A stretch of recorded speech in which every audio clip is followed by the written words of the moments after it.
What were some of your big takeaways from Pebble? Well, first off, I want to issue an apology to Mr. Collin Morikawa. Welcome to Center Cup. I'm Tommy Serino, joined always by Will Neary and Nick Newmeyer. And today we are recapping a loaded weekend in golf. We had Anthony Kim's underdog victory at LIV Adelaide. That was a tremendous scene and a great story, obviously. And then we will also recap Collin Morikawa's win at Pebble Beach as he held off both the weather and Jacob Bridgman's attempt to ice him on 18. But we will get further into that. First off, let's touch on Anthony Kim real quick. Will, what did you think about that? It was awesome to see him win. Yeah, it's great to come into a Monday where like we have enough golf to just chat about that all pod. We don't have to think of any segments or any like it's just all golf. We had a great weekend and it was great for Anthony Kim.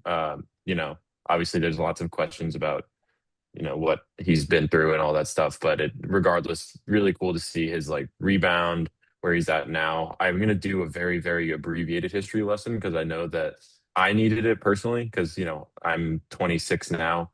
I was around 10 to 12 years old when he was, or not even like 8 to 10 years old when he was, really, really having success on the PGA Tour. But I know this has also been everywhere. I think like an hour ago, I was on Instagram and ESPN had like a 10 slide recap of Anthony Kim's golfing history. So I'll try not to reiterate too much of that stuff, but it is a really great story.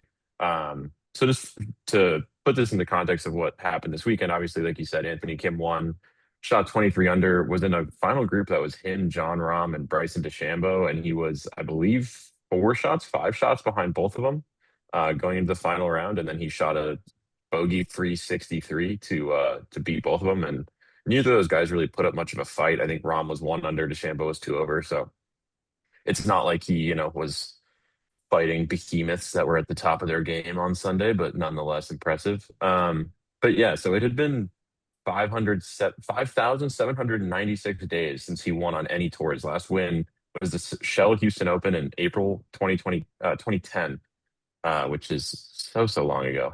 But yeah, he had a pretty incredible young career. I think obviously I'd heard a lot about him, but didn't know really the extent of his success. So he, had a great collegiate career. Um, but he had already built this reputation of what like I think we all know Anthony Kim to be like a very fast and loose golfer, like very aggressive. He was kind of like to me, I imagine it as like he's the first generation that came into golf having grew up on Tiger Woods, He's born in 85. So he was around, in his 10 to 15 years old when Tiger really was making his run. So he kind of had this like rock star attitude, like really, like pretty much any article you read about Anthony Kim will call him a rock star in some facet or another. But he turned professional in 2006. Pretty immediately was great. I think he had a sponsors exemption to his first tournament and it placed second in that tournament. So all right, like right out of the gate. And it was the Valero Texas Open, so like a real PGA Tour tournament, and right out of the gate was fantastic. Played a full PGA Tour schedule in 2007. By the time the year ended, he was to around 70 in OWGR, even though he hadn't won. Um, and then 2008 came, and he, kind of got to it. He had nine top tens, two victories on the PGA Tour, a T7 at the Open. And by the end of the 2008 Tour Championship, he was sixth in OWGR, and this was pretty wild to me. The five people in front of him, again, it's 2008, so he's 23 years old at this point. The five people in front of him were Tiger Woods, obviously 15 major championships. Phil Mickelson, who has six. Vijay Singh has three. Padraig Harrington has three. And Sergio Garcia has one. So we're talking about like some all-time great golfers. You can haggle with the order of those however you want, but to have those five guys and then your name when you're 23 years old and like just on the up and up is pretty incredible. He capped off that 2008 season with a Ryder Cup, like being a critical member of the Ryder Cup team that won in Valhalla. I believe it was their first victory since like '99. So obviously a big Ryder Cup victory there. And he'd go on to have some success in 2009 and 2010, but really 2008 was his peak. But he was still in the teens and low 20s of OWGR. But then obviously injury derailed his career. He had a surgery to repair his Achilles in 2012, and then, uh, did not play golf for 12 years after that. And there's lots of speculation reporting done on what happened in those 12 years, and I'm not going to make an attempt to delve particularly deep into the happenings of those 12 years that Anthony Kim had off of away from golf, or quote unquote away from golf. Um, but obviously came back in 2024 on to live and was like pretty hapless. Like I think it was viewed by me really as like a publicity thing. When Anthony Kim came to live, I don't think any of us really were like, oh, this guy's going to be competitive. And frankly, he wasn't at all. Um, but this year he seems to have turned a leaf a little bit. He started it with T22 in Riyadh, which is his best finish so far, and then obviously this weekend, 5 shots back of Rahm and DeChambeau going to the final group, and I think he had like a 0.1% chance to win or something like that. Shot the best round of the day by 2 strokes and came away with the win. So all in all, like impressive, like pretty crazy history. Considering where he was in 2008, like was it 17 years ago now, to kind of have such a sizable gap between your successes is wild. The other thing this brings up, and not to, I don't want to pivot too hard away from Anthony Kim, is like John Rahm and Bryson need to be winning on Live more a little bit. I think that was my other selfish takeaway from this whole thing. Yeah, it's just weird to see like what is going on with them. I think the one thing I read to take from Mr. Shane Ryan from Golf Digest was that he posted yesterday. He said, "What Anthony Kim has done this year is the first legitimately interesting story to come from the actual golf side of Live." Mm. Which I think it's interesting because like, for all we say with Live about how it's just like a bunch of old players, taking their money and just like retiring off to the sunset. Um, that has been the reputation for Live for several years, and even in the beginning, that was Anthony Kim's reality on Live, just kind of like taking the money and coasting. But then, the whole golf world kind of laughed, and honestly, rightfully so, as he just kept finishing DFL in every single tournament he played. And then he did something that we never really saw on Live, is he got his card back. He Yeah. got his status. He worked his ass off to get his spot back. And so this is one of the first instances of like I'm gonna say deserved set success on Live, but we're really seeing like just a great storyline of someone who's like worked to get to where they are, which is not something we've seen on Live for several years. Yeah, Yeah. I mean, go ahead, Kyle. I was going to ask what you guys made of kind of was it the fact that it was Anthony Kim who won and he kind of overtook both Rom and Bryson on that final day, and just the scenes from the gallery following him out there? It just felt like this was one of the more important live events that we've seen for sure recently, and in my recent memory. I'm wondering what you guys thought about that.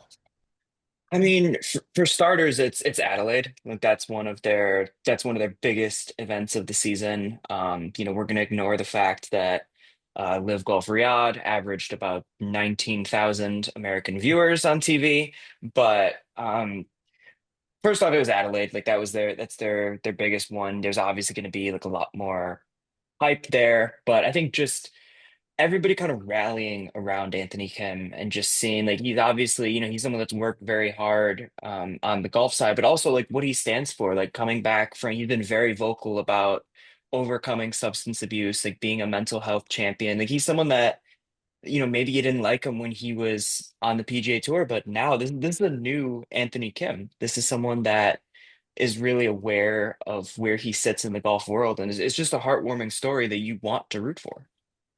Yeah, I agree pretty much entirely with what Nick just said. I think like it being Anthony Kim, him going through, he's such a good representation of like everyday struggles that I think lots of people have, right? Like he like had addiction issues, he had depression, and he was able to persevere through all of this stuff. And to see him win, and I think seeing him talk after the win, being like having like what it meant to have his family there, to have his daughter there, to have his wife there, and like what how important that is to him now, was really cool. I do think a lot of it was the fact that it was Anthony Kim, like why this response was so substantial. I honestly don't think a lot of it had to do with like the defeat of Bryson and John Rahm. Like I think honestly to me like the bogey free 63 part of it all like was fairly irrelevant. Like it was really cool. It was like a cool little bonus. But I think him winning it all, and especially like Nick said in Adelaide, is such an important event for the live.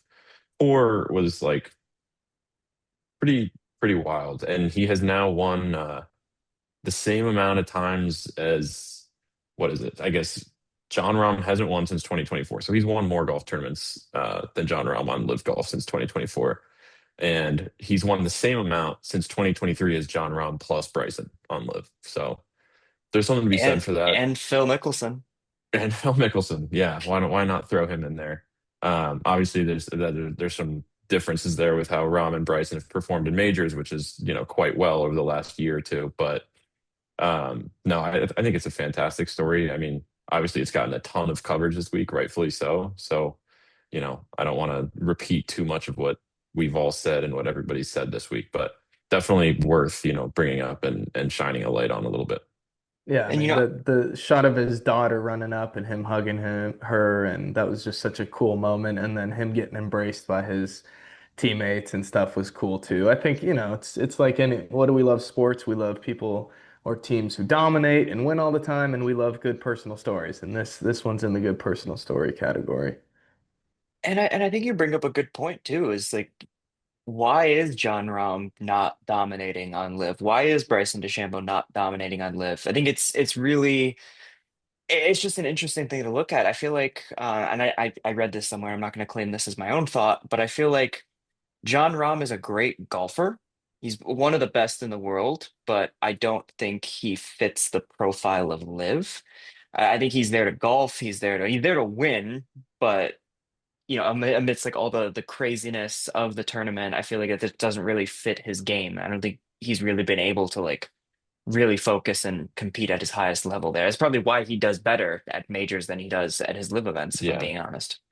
And I think even like, I'm not gonna speak for the guys, but I think even subconsciously, right? Like even if you fully intention to sign a big check and put in all the effort you possibly can to go win on Live Golf, if you get paid $300 million for signing up, like even subconsciously, you can't convince me that you're going to put in the same effort there than at an event that you need that like than you would on the PGA Tour where you need to earn it. Just So I human think there's some nature. subconscious, yeah, exactly. But I completely agree too. I think it doesn't fit Rom. I mean, when he went over like God, what was that, 3 years ago now to live? Wasn't Jeez. it pretty immediately that he was like getting pissed at the drones flying overhead, like at the music playing in the background? And it was like, man, you signed up for this, remember? Like, Right. um, but And no, it had been going on for like a solid year. So it's like you had a yeah, full year to see what it was about too. So hmm like I just think that, for Bryson, it at least makes sense a bit more because he really like leans into the fans. He really tries to like grow his brand and his content. Like I feel like from a more human side, it makes sense for Bryson, but even then, he's still not having the success that you would think he would. But yeah. But I would even say that Bryson didn't sign up to be a competitor, to be honest. Like, I think he signed up because it gave him leeway to do more of what he wanted to do, which I think what we've seen is like he's been able to do a lot more of his YouTube golf. And like just by nature of Bryson being Bryson, you'd expect him to win a lot on Live Golf just because of how good a golfer he is, especially compared to some of these other guys that he's competing against. But I think even like with John Rahm, it feels like he's just such a competitor at heart that I'm more surprised that he's not winning these things, just because it feels more natural for him to be like competing and winning these than for Bryson, who, to me, I can understand his impetus for signing up for Live Golf as more of like a they're gonna let me do my thing. I'm gonna have I'm gonna be the guy here, and I'm gonna get X hundred millions of dollars just to be here. So that's definitely part of it as well. yeah, I don't really know. Like it's just odd to see, like not to diss Anthony Kim by any means, but it's not a good look for Liv. Like obviously it's a great storyline. It's a great like look for the league in that sense. It's not a good look if your stars are getting beaten out by a guy who was away from the game for 12 years and then got relegated by your very own tour. Like Yeah. it just doesn't look good. I think, yeah, well, to put a bow on this, because we've been talking for a minute, but I want, because I forgot to say this before when Nick said it. Um, it's totally true that so much of this is about the qualification thing, I think, too. Like Anthony Kim was so bad that he got kicked off of Live Golf, which is hard to do. But he was so bad he got kicked off Live Golf, and then they actually expanded their qualification to three spots. He got that third spot, got back on Live, and here we are. So definitely that the whole journey, I think, is what made this moment so spectacular. But it definitely does for me highlight some of the shortcomings of the big name golfers that you expect to be out there performing really well. Yeah, totally. I mean, good story, but a lot of underlying stuff going on there. So we'll see. I think Liv's next event is in Hong Kong in a few weeks, so we will definitely be monitoring that. Okay, let's move on to the AT&T Pebble Beach Pro-Am. As we know, Collin Morikawa got the win, his first since 2023. Cool to see. I mean, he just had an absolutely gangbusters weekend with his 62 on Saturday, which was awesome. Um, Ashke was in the lead for a little bit here and kind of got bit by the weather on Saturday and then had a rough Sunday too with the late tee time. So he kind of fell back. Scotty absolutely came charging on Sunday, just wasn't quite enough. And Colin was able to hold him off. Um, Nick, what were some of your big takeaways from Pebble? Well, first off, I want to issue an apology to Mr. Collin Morikawa. I said on one of the earlier episodes, I think I described him as reaching Ricky Fowler territory of really just kind of raking in the endorsements and kind of always being like high on the on the betting odds just because of his past success, but when it comes down to it, never really showing up and just playing serious golf. And of course, he shut me up this week. Had an incredible round on Saturday and just came back to win it on Sunday. Like just an overall incredible effort from him. And it's really great to see him.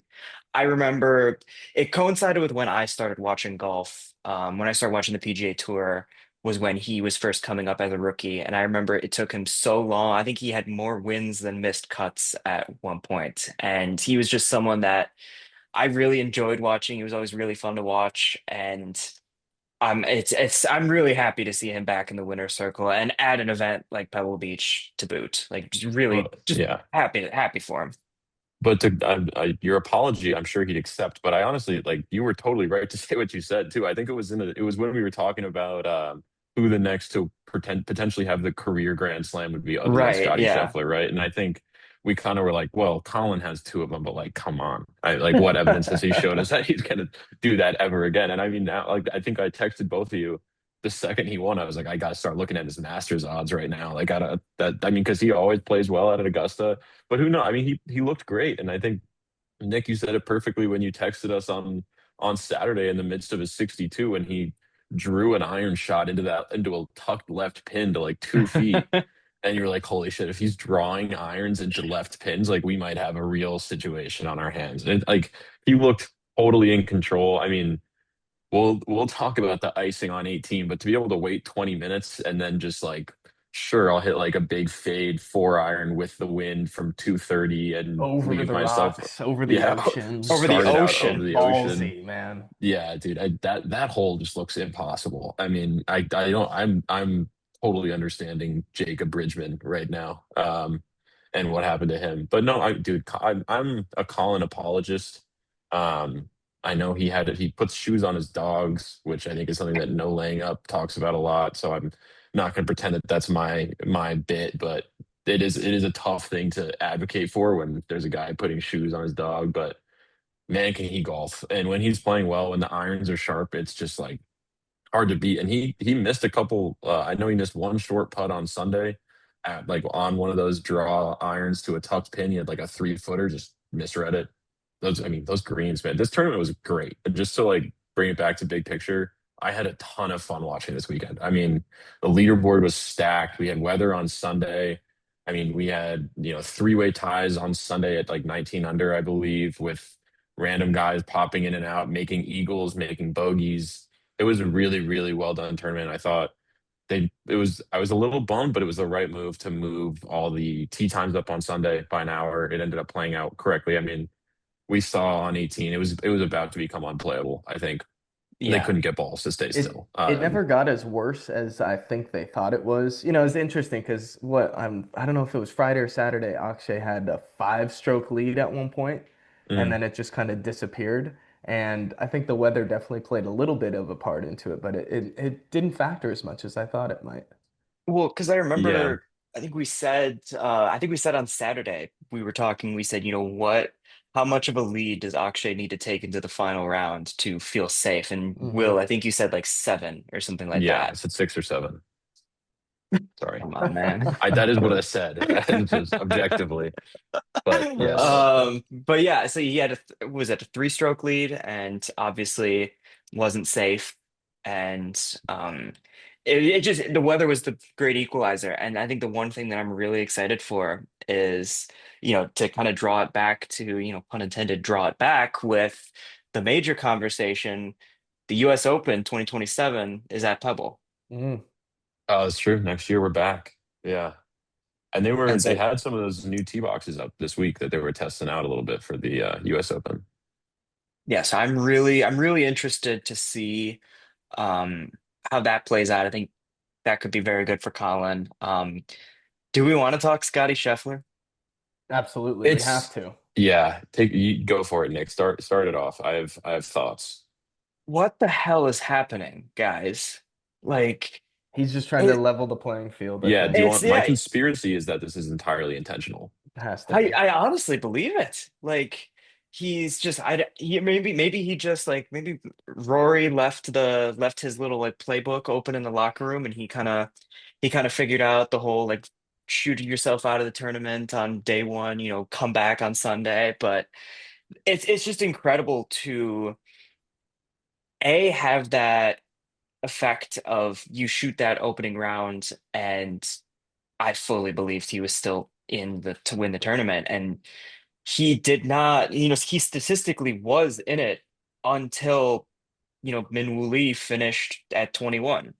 Like Hmm. that, he was in it the entire day on Sunday. And I think just the start that he had, 'cause I think he was what, 4 under through three, I think probably even more at that point. And It it's was just like like, 6 through 6 or 7 through 7, even something like yeah. that.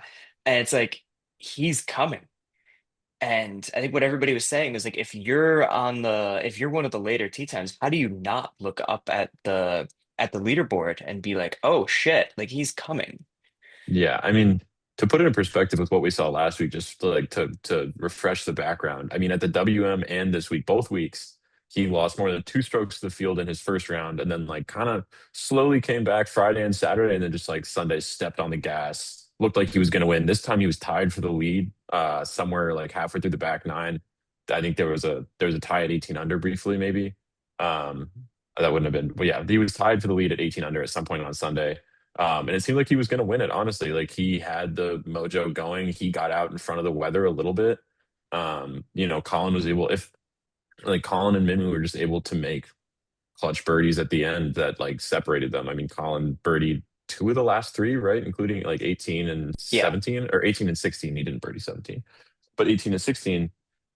Um, and yeah, I mean, it just like, it's so weird. It's like, I'm not actually worried about it, obviously, because it's Scotty Scheffler. He's going to win God knows how many tournaments this year, but he could have easily won 2 tournaments last week and this week if he just played like a slightly less mediocre round on Thursday.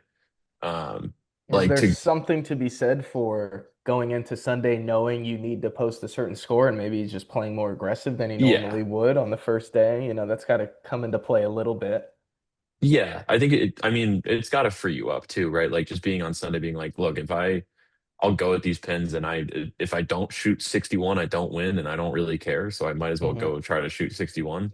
But it's just such a weird 2 Thursdays in a row just to It's shoot. weird Like that we it's the haven't, first round. If it was like, and last week it was the first, and then maybe this week it was a Saturday, but no, first round yeah. and then just 3 straight brilliant rounds. And it just looks like every part of it's off too. It's like it just doesn't look like him. It's like very weird. It's like he's got a doppelganger out there that just doesn't really play good golf, which is So bizarre.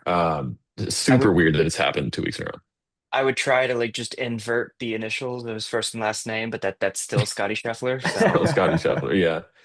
I saw to, by the way, this is like to emphasize just how incredible he is, even when he's had, so in the last 2 weeks, right? Five people have beaten him straight up in the last 2 weeks. That's Collin Morikawa, Sepp Straka, Minwoo Lee, and then last week it was Chris Goddard and Hideki Matsuyama. That's five guys in the last 2 weeks that have beaten him. This is I saw this. It's from Paul Hadonowicz at PJ Tour. I apologize if I'm absolutely butchering this. I saw it reposted by DJ Piehowski from No Laying Up. But in 7 months, there have only been 10 people that have beaten Scotty Scheffler in a stroke play PGA Tour event, and five of them were the last 2 weeks when he just decided not to show up on Thursday. The other guys are like Tommy Fleetwood, Russell Henley, Patrick Cantlay, Justin Rose, and JJ Spawn. It's just Crazy. like it's 10 guys, and they've all only done it once. It's yeah, and I insane. think I wasn't around for like, the Tiger dominance. That was, before my time. Kyle, maybe you want to weigh in on that one. But Damn, it was it's crazy. it's just having that kind of aura that I'm sorry. No, But just you're right. having the You're right. I was there. It was. just having that aura of, he's someone that, you expect him to like he show up, who's coming in second. And it's just incredible to see. And just knowing that regardless of what he shoots on Thursday, he's in the tournament to win. I think it's just incredible to see. Yeah, it was pretty nuts. The other people I was really impressed with this week, that's not really a great transition because I don't know that I'd say that I was super impressed with Scotty, but I was impressed with his Sunday round. The three guys who started their PGA Tour seasons, I was like wildly impressed by. Mhm. To at least some degree, I think it varies between the guys, but obviously Tommy Fleetwood, Shane Lowry, and Rory McIlroy all started their PGA Tour seasons this week, coming over from they've all had starts on the DP World Tour, but they like all finished in the top 15. Tommy Fleetwood was T4, Shane Lowry T8, Rory was T14. And I'll start with Rory. He should have won this like Yeah. pretty much outright. I know the other guys finished better than him. Rory completely botched this, like just like shot himself out of the tournament, shot himself in the foot over and over and over again. And it was like weird to watch because he looked like he was on 90% of the time. First, I think it was on what first couple rounds, he just missed a bunch of 3 footers. Like kind of the putter wasn't really rolling for him. He wasn't converting when he needed to. But then on Saturday, man, it was just really weird. He had a triple bogey. He had a seven and then another seven to close out his round on 18. And that was the luckiest seven I've ever seen.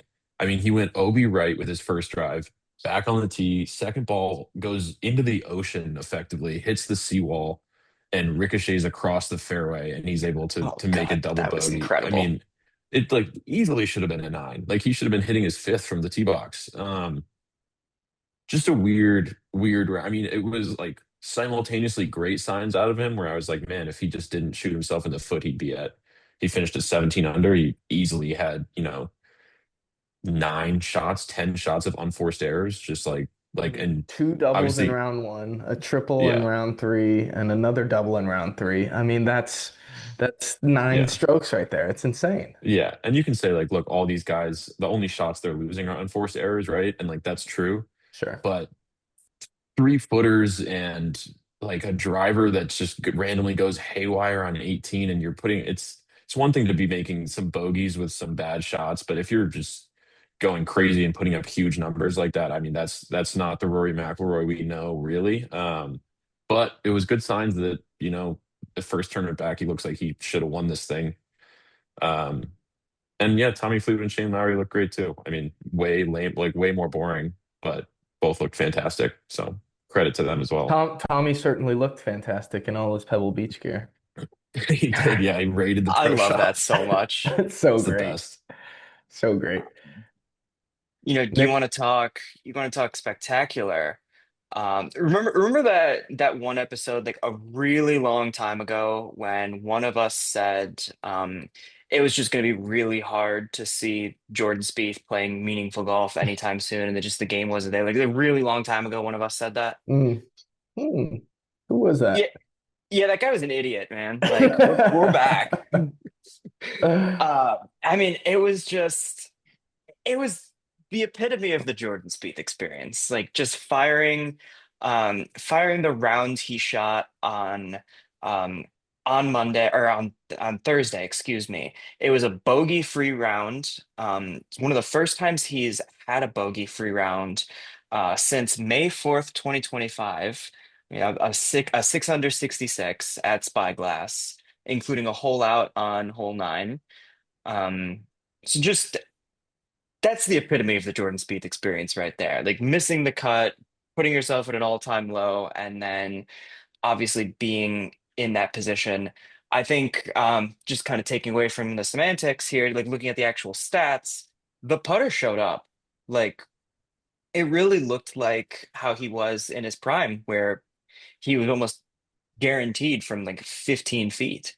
Like It you looked like you really, couldn't miss. he absolutely couldn't miss. And I just looking at the his rankings in strokes gained putting throughout. So round one, he was sixth. Round two, he was third, and then round three, he was 11th. And then of course, he lost strokes. We don't You talk know, about round four. Didn't yeah, happen. round four didn't happen.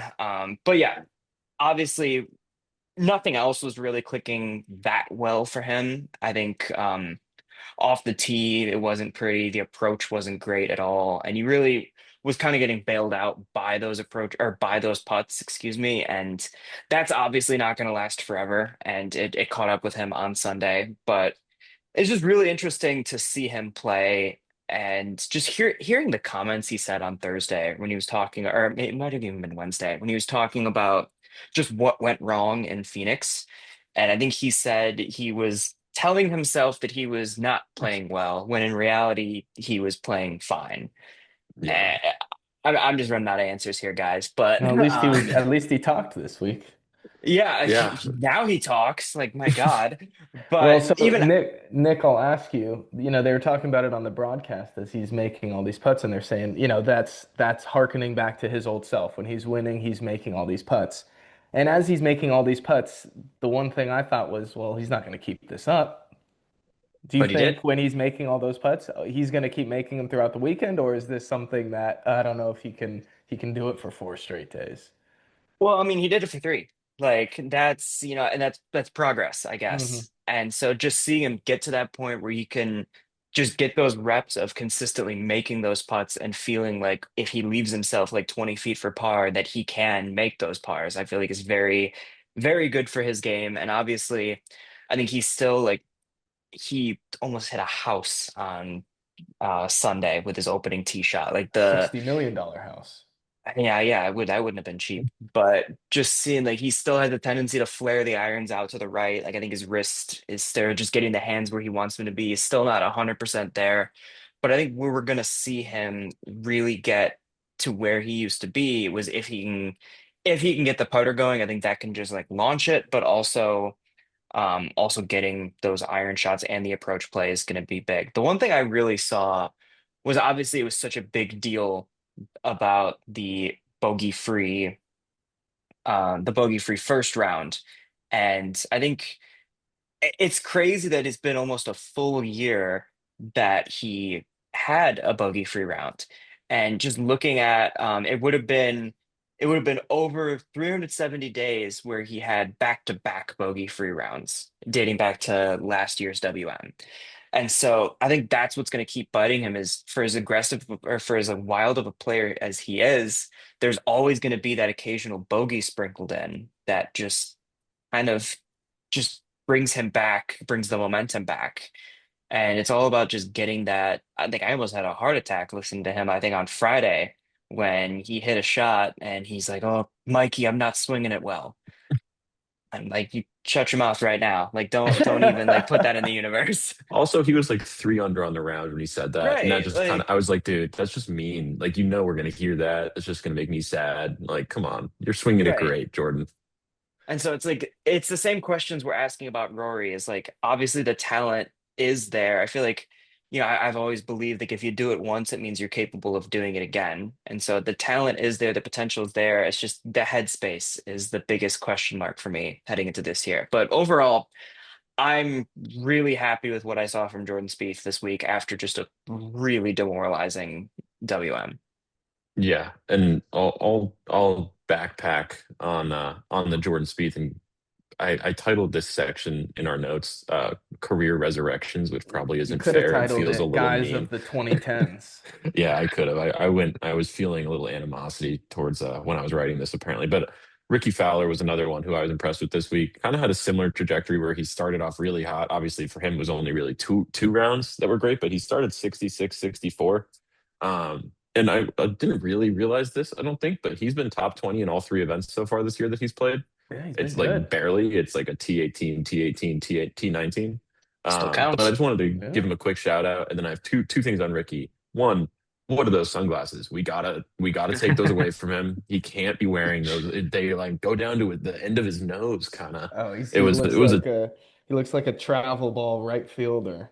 he does, yeah, with that Uh, hair, with the flow too. He looks yeah, like he's he's like every 14 kid I playing ever right played field. travel ball with, no Like in doubt. the Yeah, rain too. I Like know. wearing It's them like, I don't in think the you even rain. need those. So like, God, might as well put on ski goggles. I'm pretty sure they're prescription sunglasses. I'm pretty Is he Mm. sure. doing the Ben So Griffin? like, Like speaking real prescription.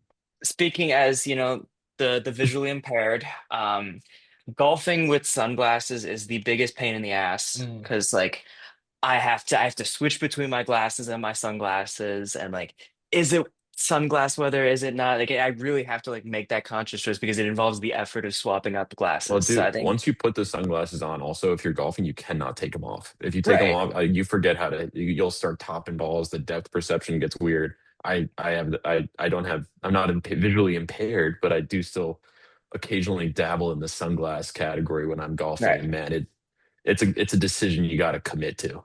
right. Like I haven't Um, golfed without a hat in like 6 years. Like I feel naked if I don't have a hat on while I'm golfing. I take the hat off if I'm playing poorly because I'm convinced that it's the hat's Oh, fault, and for sure. then the It's game the turns right difference around. maker.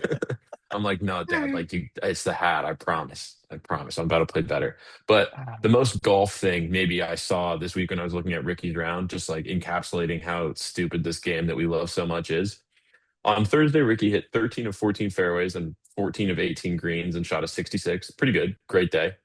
But on Friday, he hit 5 of 14 fairways, objectively bad, but then hit 16 of 18 greens and shot a 64, which is cool, man. Like, whatever. When I hit 5 of 14 fairways, first of all, that's like a pretty good day, but I certainly am not hitting 16 greens. It is like to have those days back to back where you're just like driver is hot and you're pretty much hitting all the greens and you shoot a 66 and you're feeling good and then you just lose the driver and manage to scrap together a 64. It's like that's just these guys are so good, man. It's like the epitome of golf and what makes it so weird and so great. I read that and I had to triple take it like 4 times.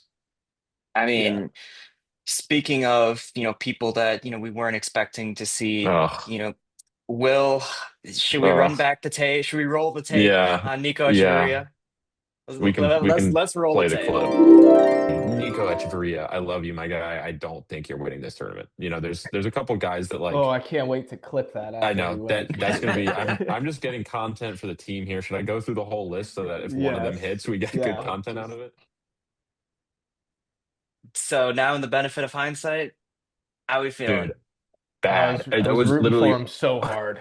it was almost disastrous. I mean, it would have been great for content, but my God, I like if for yeah, you just heard the clip, but literally the one time I've gone on record saying this guy won't win the golf tournament, and he was right there. I mean, he what was he hold out? He hold out for eagle on the 11th to get to 18 under, which at the time was one shot out of the lead, and bad weather was picking up around the corner, and I was like, this cannot be happening to me.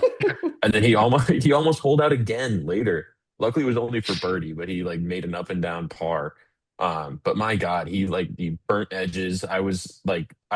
My pits were sweaty. It was an ugly scene in the Will Neary household watching Nico Echeverria come down the final stretch there. I was like, this can't be my legacy that I every week I try to pick the guy who wins and have yet to succeed this year. And the one guy I like hard and fast say will not win Explicitly turns said. turns around and wins for me would be pretty devastating.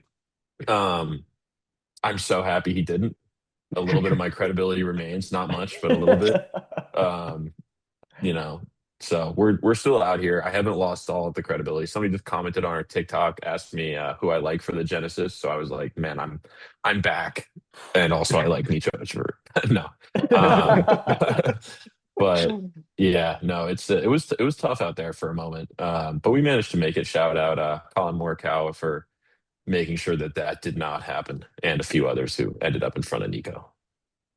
Yeah. Speaking of people that ended up right next to Nico, we got Rio Hitsatsune, like really good start to the year. He's someone that, we keep waiting for like, is it gonna fade? Is it he in contention every single week? He's having a great start to his season. Dude, I don't know how old I thought Rio Hisatsune was, but it wasn't 23. I did not think he was 23.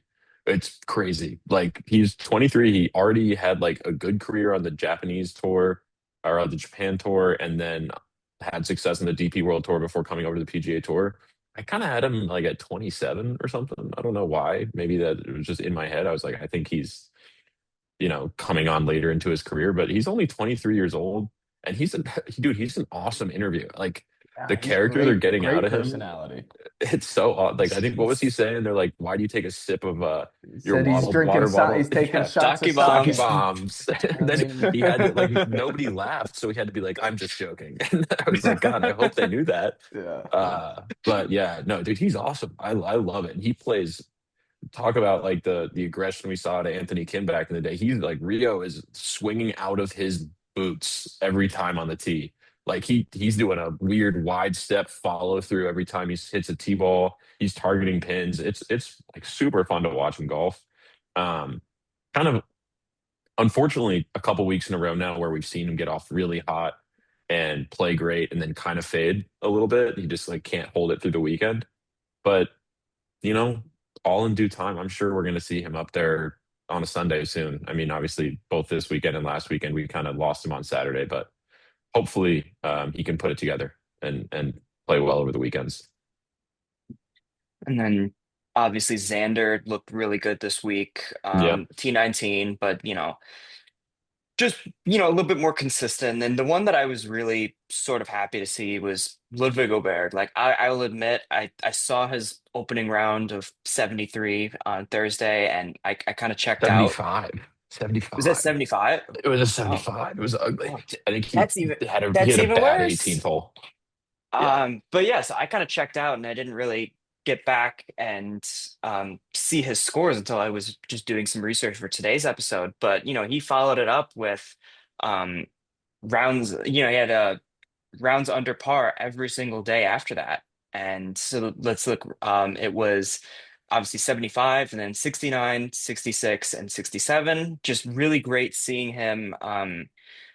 Put together three consecutive good rounds of golf. I think that's just really important to see. And it got to the point where I was starting to say, like, okay, maybe he's not sick. Like, I think he's just broken. But dude. Yeah. it's obviously Sorry. very Yeah. good to see him. It's good to see him back in not contention at least, but just showing some signs of life. And maybe we can get him back playing better at Riv, but I don't know. Well, we know he likes Riv. At least he played well there in the past, right? Oh no, he won the Genesis last year when he You're was at right. Torrey. Right. The Yeah, the that's I had it non-Riv backwards. Genesis. Yes. Yeah, of course. But first of all, yes, I completely agree. I love seeing Ludwig play well, and I was also starting to get a little worried, I must admit. But I wanna tie this back to what we teased a little bit at the beginning. And first I want to give Colin one more shout out on his weekend where he went 62 67, just because I had dug up a fun stat and I was pretty awed by this. Um, that's his fourth best weekend in his career in relation to par, and two of the other ones were at the Century, which I don't think counts respectfully to the Century. Um, but so obviously he played a 15 under. The only time he's ever bested that not at the Century was the CJ Cup in 2021. And then we Jeez. should talk about what happened on 18 with Jacob Bridgman. It Yeah, how we was kind of skipped it was that. it was brutal, man. We owe it to our guy Colin and our guy Jacob Bridgman to revisit what happened. I mean, I'll give it a little bit of highlights, but I'm curious to see what you guys thought about how it kind of culminated, how it resolved. Obviously, Bridgman found himself on the beach into way left and long of the green, like down in the rocky, like not it's not even sand, it's like the little pebbles. Um, The Pebble Try Beach, like if you will. oh wow, that's actually that kind of blew my mind. I'm not gonna lie. The Pebble he was down on the Pebble Beach at Pebble Beach, and he spent 5 minutes kind of figuring out Too the long, too to long. I just was figuring out how he hating was it. going to approach the shot. And meanwhile, Collins just standing in the fairway, steps in the fairway with him. Akshay's over somewhere in the right rough. And then he finally is like, okay, I'll hit. And he just straight into the seawall and into the water. And so then he has to walk all the way back. He either can, my understanding, I could be wrong. My understanding was that he can either drop it within like a foot or a club length of where he just hit from, or go back to where the ball had most recently crossed the boundary. And so Yes. he elected to not play from Pebble Beach a second time, and to instead go back to the fairway some 150 yards back. So he walks backwards down the fairway for another 5 minutes. There's the great shots on the TV of Colin just like pacing, standing out over the ocean on 18, just looking over the cliff, like going for walks. He finally actually hit, to his credit, hits a fantastic shot, gets up and down from, I don't know what the yardage was on what ended up being his fifth shot there from the fairway, gets up and down, but gets to the green. The ball, he can't place the ball. The ball's rolling. Jake Knapp and his other playing partner finished, I don't know, 15 minutes ago at this point. Poor Jake Knapp made the mistake of holding out for eagle, so he didn't even get to putt, and he's just standing around. Um, but yeah, he like the ball's oscillating. He can't putt. He can't place it down. So there's another 4 minutes spent on the green. At what point should we be allowed to just call it wraps? Just be like, man, pick it up. It's good. I don't know. We gotta move on. You're not winning this thing. I know it's like He was a already out of it at that I point too. know. I I mean, know it's still good like a God. $100,000 putt, but like we gotta at some point we gotta just tell him to stop. It's gotta end. It was an agonizing 20 minutes. And then didn't you like forget the name, but I think Will, you sent it. It was the one of the broadcasters went to like recreate the shot. Oh, Oh, Jason Wagner And Kyle sent the after. Johnson Wagner, yeah. Yeah, Johnson Wagner, yeah. and he hit a much better shot. Yeah, it was Dude, great. did you see Johnson Wagner did that too famously after the US Open that Bryson won when Oh, he hit that it's becoming 55-yard his bunker thing now. shot? I Everybody's waiting know. for as soon as the tournament ends to get Johnson down Yeah, there. I mean, it's so it's funny. theater. I mean, Yeah, that was just a but brutal effort by our oh, man Bridgman. Like that he was tried to I mean, play it. I looked I went to the bathroom like in between shots. I missed his second shot and I didn't even know you could hit it there, to be honest. Like I didn't even know that was possible. I was just It must have confused hit more than seawall anything. and gotten down there or something. I don't even know. But he tried to play it like a bunker shot, which is you're hitting small rocks, like this, like Yeah. not like tiny rocks, like rocks that are like, if Yeah, you're he watching was on video, past I'm giving you a little signal of how big it is. But yeah, uh, he was past the sand and it was just on the pebbles at that point. yeah, It's like, I don't know what why is going on? he like tried to splash it out over a 20-foot seawall, but didn't work out, surprisingly. But to give him credit, he finished pretty well, made that putt, finished T18 or something like that, or an 18 under, I think, which might have been T8. I forget exactly where he ended T8, up, yeah. but Yeah, yeah, 18's finished T8. pretty well, all in all. Any other guys you guys want to I mean, you how know did we make it through the whole thing mention? without mentioning the Napster? I mean, the guy had Ah, another great weekend. He was 66, 67, 66, and then a tougher 71. Thank God for that eagle on 18. But another yeah, T8 for him. I mean, nap dude. time is alive and well. What is it? Yeah, T11 in all four T11, starts this year. T5, 8, T11 or better. and T8. So Yeah. I mean, he's playing really well. And then a special shout out, just because I did mention him on in a video on Wednesday or Thursday on our social media channels.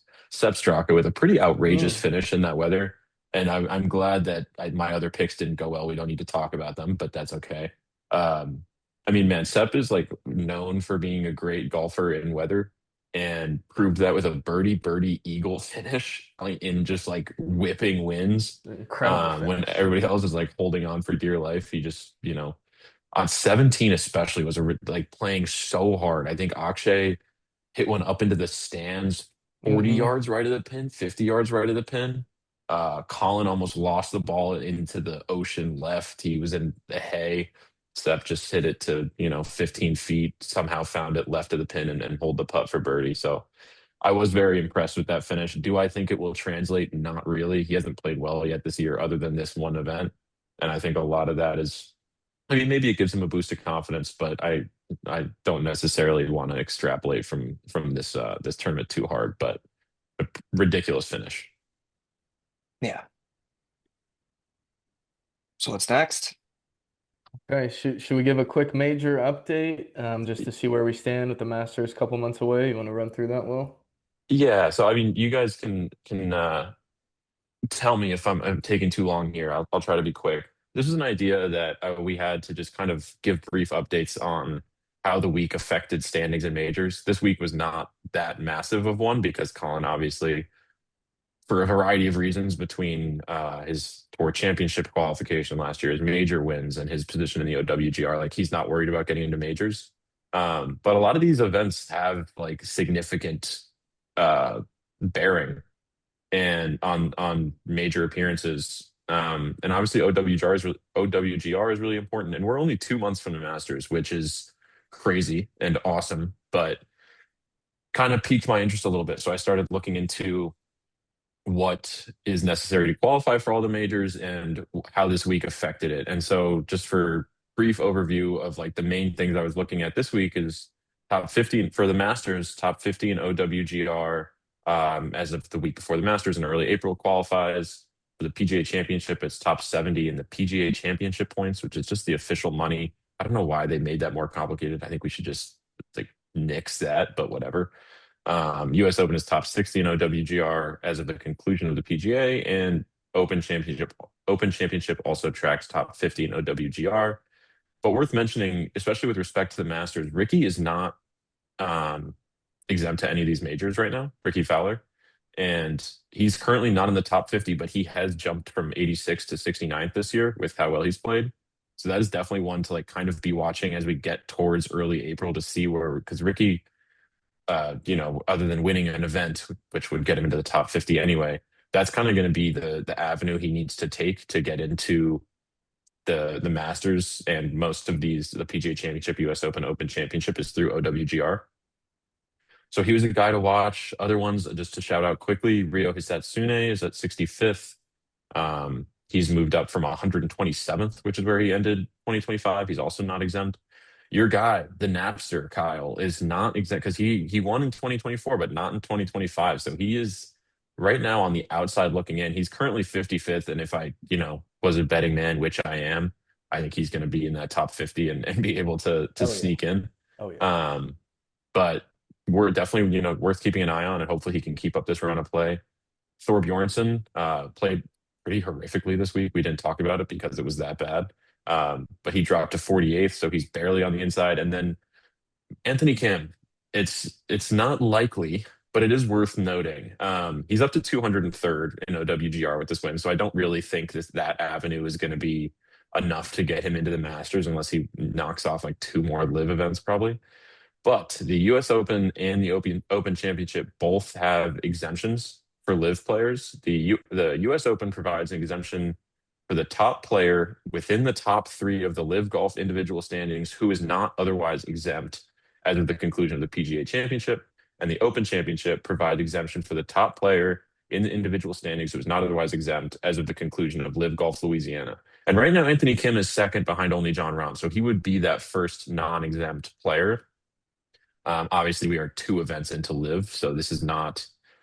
You don't want to be extrapolating, and I'm not going to be pretending like I necessarily think Anthony Kim is going to be standing on top of podiums a lot on live this year. But as of right now, he theoretically would qualify for the U.S. Open and the Open Championship, which is worth keeping an Interesting. eye on. It would be fun. Like it would be really cool. I know that's something he's mentioned is that he wants to compete in majors.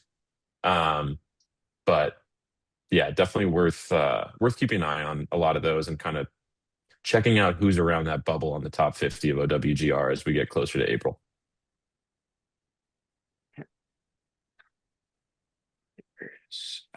Yeah, I mean, just the fact that we could see Anthony Kim in a major in 2026, I feel like that's exciting. I think, maybe you'd have Yeah, to ditch the shorts, but yeah, that's the one thing I man. don't It like was. about Live, man. Just like I know. put on a pair of pants. Like we did it in Phoenix, and it sucked, Yeah, but yeah. I was sweaty, but I will say it was awesome to see him fist pumping out there. He was getting yeah. hype. He was getting hype when those putts started rolling. Sorry, excuse me. When those putts started rolling, he was really, you know, getting hype, fist pumping, hyping up the crowd, playing into it. That was really cool to see. I did like that a lot. Right. Next Yeah. on the tee. Yeah, let's get to it. So we will be back on Wednesday, and we're going to have a Genesis Invitational preview. We've got LPGA Tour back this week with their Asian swing, so we'll talk about those tournaments, give a little preview there. We'll update our follow through guys and girls on who we have and how they did last week. We kind of touched on a few of them, but we'll update our standings there. And then fantasy golf, we can go through real quick. So Nick is at 310 points in the lead now with Scotty giving him 90 points with his top five. Will is at 225 with his Matty Fitz plus 30 points for his top 20, and Russell Henley plus 30 points with his top 20. And then I am back from the dead with my boy A Tommy. Tommy huge getting a week for huge Kyle. top five. And Sam Burns, of course, with the top 10 giving me plus 55. So that was absolutely awesome. I'm back in it. So love that for me personally. I mean, Okay. it feels good to be the best, is all I'm gonna say. I mean, look, you've got Scheffler on your side. I'm surprised it's as close as it is. The fact It that we got a shouldn't be. game is a miracle. I hear you over the sound of winning. Right, right. Of course. Okay, so we'll talk about this more on Wednesday, but our official Yeah. picks, of course, we're going to put on social media. Always look out for our clips on Instagram and TikTok. Will and Nick both do such a good job there. Our Twitter at Center Cup Pod. Find us in the bios there. We've got Instagram at centercup.pod, TikTok at centercup.a.golf, and email us centercup.pod@yahoo.com. And anything else, boys? No, nailed it. Perfect. Perfect. All right. We will see everyone on Wednesday. Thanks for listening as always.